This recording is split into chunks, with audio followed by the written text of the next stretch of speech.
Olá, pessoal, sejam bem-vindos ao Entralizando por Aí, o podcast que explora o universo da comunicação interna, da cultura organizacional e do RH.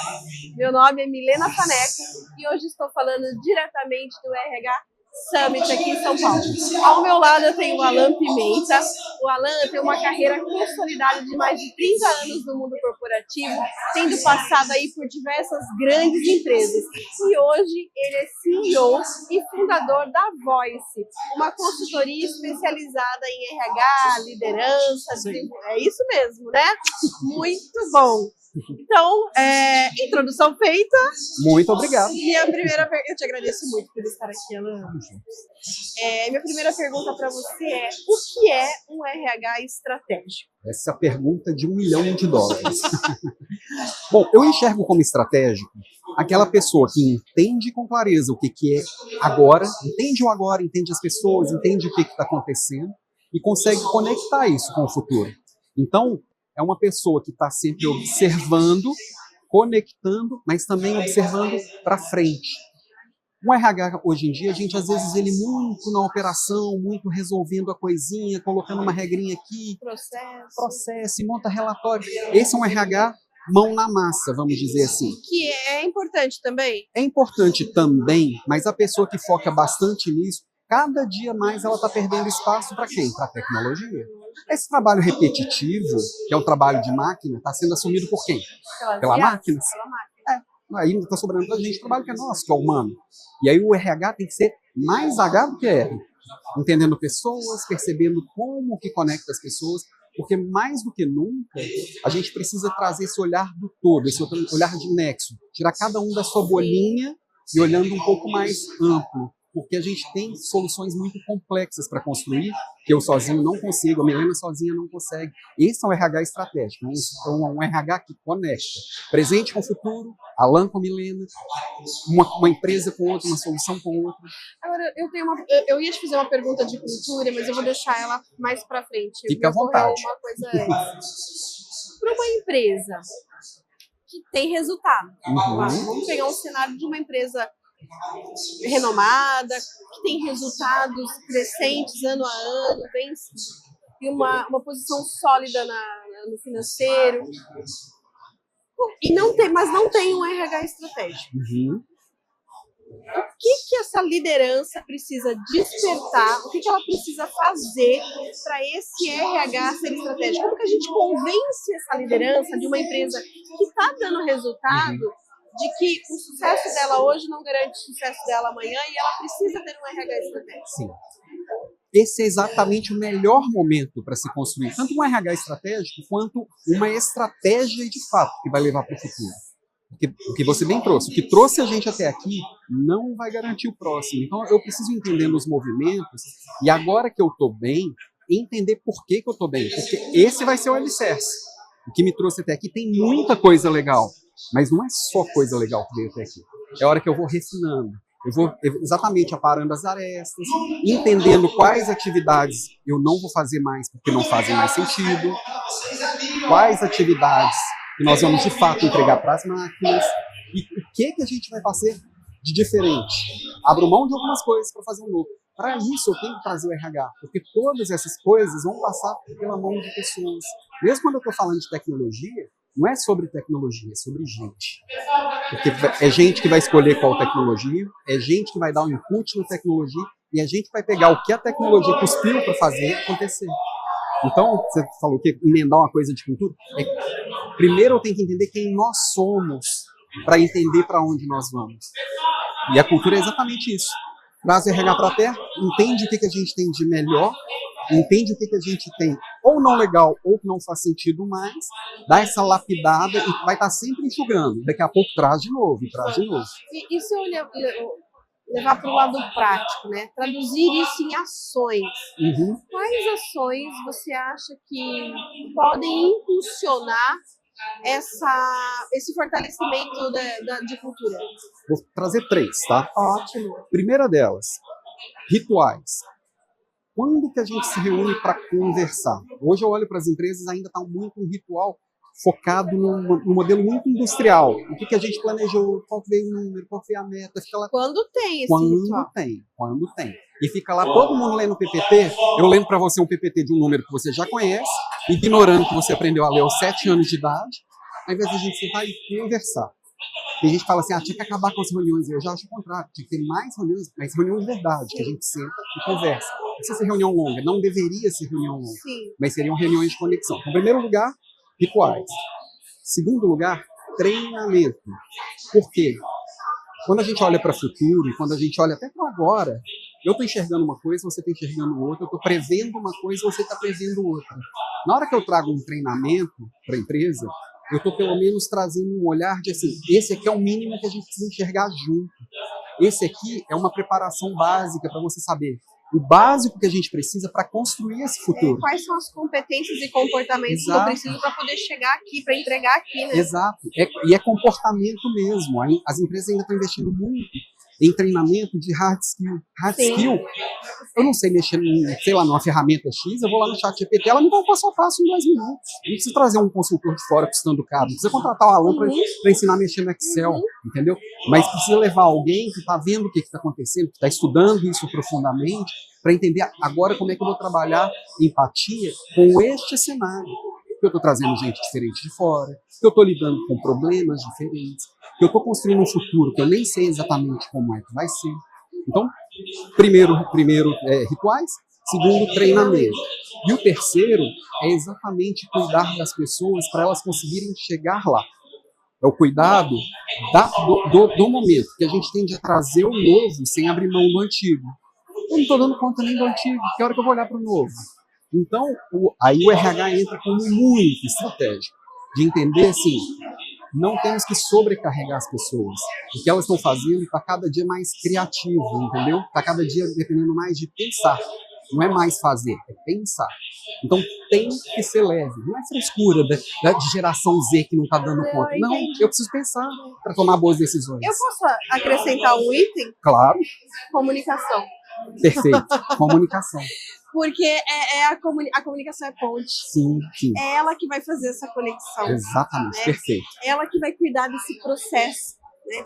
Que começa na estratégia. E se tudo isso que você falou não tiver na estratégia, não vai adiantar nada. A clareza é fundamental. Fundamental. E é a comunicação que vai desdobrar isso. Que vai ajudar a desdobrar, que vai traduzir isso lá para a base. Sim. Não é? Sim, sim. E a gente ainda está num momento... A gente está passando por uma mudança de era. E para muita gente ainda é muito confuso, gera muito medo. Porque o desconhecido gera medo. Tem gente que está morrendo de medo. E a gente tem que acolher também. Sim. Então, tem muita gente que ainda trata a informação como poder. Então, ou eu não conto, ou eu conto só um pedaço para continuarem dependendo de mim, ou eu conto de um jeito tão cuidadoso que não é claro. Eu tenho que tomar tanto cuidado com o que eu vou falar, qual palavra que eu vou escolher, que o outro não entende. Ou então nada. eu dou uma pimentada na informação que é para supervalorizar. Também. Cara, você não engana o colaborador mais. Já foi, essa época já foi, né? Hoje, eu diria que a competência fundamental que todo mundo precisa construir para ontem é saber construir confiança. Porque nós vamos lidar com problemas complexos. Eu não sei tudo, você não sabe tudo, e a gente sabe não só por que isso está acontecendo, mas na hora que a gente resolver o que isso vai impactar. Então, se eu não confio em você para falar assim, olha, Milena, fiz besteira aqui, se eu não tenho essa vulnerabilidade de saber que você não vai usar isso contra mim e que nós estamos juntos focando a mesma coisa, não vai rolar. Mas, Alan, o ambiente e a cultura tem que ser propícia para isso, porque senão você não vai expor as suas vulnerabilidades. Sim, sim. Ninguém quer sangrar em tanque de tubarões, né? Nossa, perfeito. Ninguém. Então. Aí é que tá, porque não é uma construção do dia para a noite, né? Por isso que os rituais são fundamentais. A conversa no dia a dia, que não é só a comunicação no microfone ali para todo mundo falar, não é saber falar bonito, é muito mais ouvir com cuidado, é o dia a dia, é o feedback do dia a dia, é a reunião one-on-one toda semana, é você estar junto e entendendo que o outro não está nem vendo, olhando um pouquinho mais de longe. E nessa conversa do dia a dia, isso vai sendo construído aos pouquinhos, não é do dia para a noite. E construir aquilo que faz sentido para as pessoas, dar relevância, né? Sim. Ai, muito bom, muito bom. E é isso. E quais são os desafios? O que você acha que é desafiador nesse cenário todo? O que é o mais complicado, assim? O mais complicado é fazer ajudar com que as pessoas entendam que as prioridades mudaram. Porque a gente vem de um cenário de muito tempo construindo as mesmas coisas. Então, acontece muitas vezes do próprio líder se culpar, o RH se culpar. Só que não é culpa do líder, não é culpa do RH. E não adianta botar um contra o outro também, não, porque eu vejo isso acontecendo também. É entender que nós aprendemos errado. Porque nós aprendemos para um outro mundo, um outro cenário, que eu tinha que repetir mesmo. O cenário industrial é esse, eu sou uma pecinha e eu tenho que fazer a mesma coisa todo dia, o mais padronizado possível. É o cenário da conformidade. Eu tenho que estar tudo igual, tudo conforme. Eu fui treinado para isso. Na universidade eu fiquei 5 anos fazendo administrações me ensinando isso, basicamente. Só que isso não serve mais, porque isso agora tem um sensor com a buzina lá que faz para mim. Agora eu tenho que entender de gente, eu tenho que entender de engenharia humana, eu tenho que influenciar, eu tenho que entender que você tem os seus interesses e eu tenho o meu. Só que a gente não sabe nem falar de interesse. E você acha que... Eu vou falar de futuro agora. Sim. Você acha que a gente está caminhando para isso? Estamos a passos largos? Como que está esse processo, a jornada? É uma jornada, né? É uma jornada. Eu acho que a gente está caminhando, só que a gente está caminhando de um jeito torto. Tem gente que já entendeu, e aí muitas dessas pessoas que já entenderam estão meio que perdidas no meio de um monte de gente que não entendeu, e essas vêm conseguindo construir coisas legais. Tem gente que está tentando proteger o antigo, que é só com isso que eu sei lidar. Eu brinco que a máquina da estagnação é quem está lá colocando lenha na máquina da estagnação. Sim. E tem aqueles que não sabem para onde vai. Tem um que fala de uma coisa, tem outro que fala que é outro. E aí, o que a gente faz com isso? Então, eu vejo que a gente não tem como não caminhar para ali. A dúvida é quantos vão ficar no meio do caminho, quantos vão se ferir no caminho, quantos vão entender no amor e quantos vão entender na dor. Tem gente que está entendendo na dor. Tem muita empresa muito grande que está implodindo, perdendo espaço para empresa desse tamaninho, que resolveu fazer diferente. Tem muito profissional muito competente, muito inteligente, que está sucumbindo. Saúde mental está indo para o espaço. A gente está... Um monte de Brasil gente muito campeão boa. Aí de depressão, burnout, ansiedade. É porque eu sempre fiz e sempre deu muito certo. Não está dando resultado agora. O que é o mais comum dessas pessoas fazerem? Fazerem mais do que já estão fazendo. E não é mais, é diferente. Exatamente. Se eu fizer mais, eu vou exatamente no sentido contrário. Eu preciso estar com a cabeça boa para tomar boas decisões. Eu tenho que esvaziar, não é encher. Entendeu? Se você tivesse cara a cara com o CEO agora, o que você falaria para ele? Falaria para ele reduzir a metade do que ele está fazendo. Cara, olha lá. Ali, ó. Não faço ideia de como foi sua agenda hoje, mas dava para você ter feito a metade, você daria o dobro de resultado. Eu não tenho nenhuma dúvida.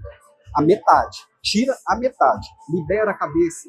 Tenha tempo para tomar decisão. Tenha saúde para tomar decisão. Para pensar. Cria. É isso que precisa. É isso que a gente está precisando. Fazer mais do que a gente está fazendo não vai resolver. Isso é fato.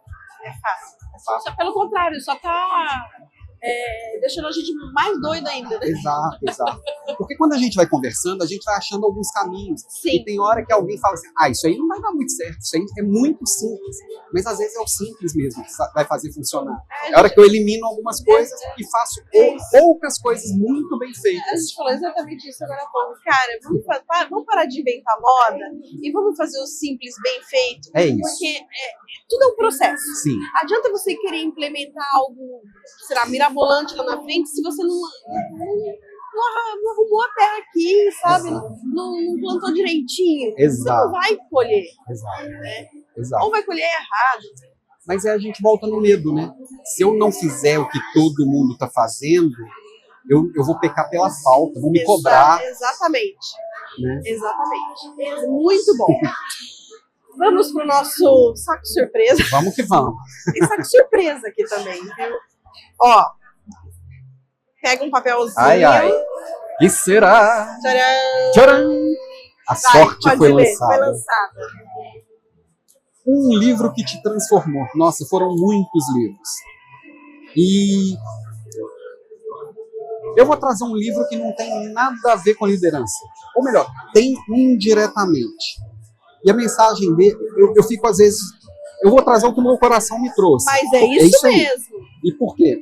Porque às vezes eu indico ele e as pessoas entendem a mensagem ou torta ou tentam entender se aquilo está ligado a alguma outra coisa, Começa uma a imaginar ideologia e coisa. tal. Porque o título do livro ele já é polêmico. Não sei se você já ouviu falar, é um livro que se chama A Virtude do Egoísmo, Claro. Ayn Rand. Por que é polêmico? Porque é um livro que ele traz uma visão de mundo. Não significa que eu concorde com todas as coisas que estão ali. Tem várias coisas que eu concordo, outras coisas que eu acho que é mais ou menos daquele jeito. Mas por que eu trouxe ele? Porque a gente está num momento exatamente de a gente olhar para cada pessoa como única. De a gente sair do olhar da cultura de massa, do RH de massa, da liderança de massa, e olhar para a pessoa.